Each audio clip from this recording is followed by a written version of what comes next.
belajar. Aduh, membaca lagi. Pada mengerti saya mau Bu. Saya sudah tidak sabar membaca lagi.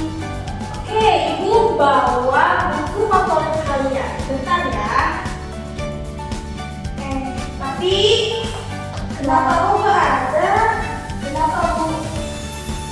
Aduh, buku itu ada yang hilang. Hilang buku yang mana, Bu? Kamu tahu nggak? Buku petualangan si kancil yang suka Ibu bawa itu nggak ada, hilang. Jangan-jangan bukunya kamu sendiri. Tapi udah, jangan bercanda ya, kita cari semuanya. Tidak ada di bawah meja. Kira juga tidak ada. Coba lihat tas kalian. Kunti, kenapa kamu diam saja? Sebenarnya bukunya ada di tasku. Kamu ngambil buku Ibu.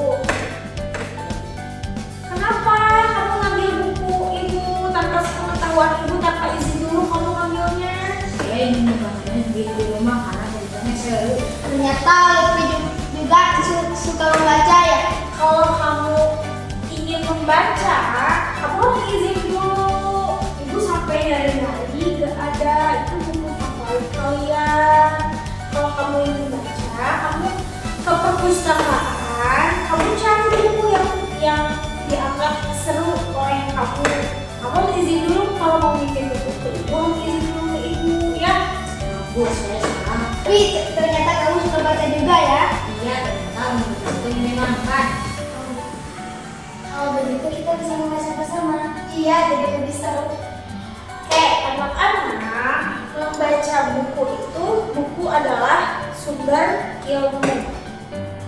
Ya, kita harus rajin membaca buku dan tentunya kita harus menjaga buku itu agar tidak rusak. Ya, pembelajaran hari ini, ketika kamu ingin membaca buku dan buku itu milik orang lain, berarti kalian harus meminta izin terlebih dahulu. Tidak hanya Lutfi saja, Ibu berbicara ke semuanya, ya.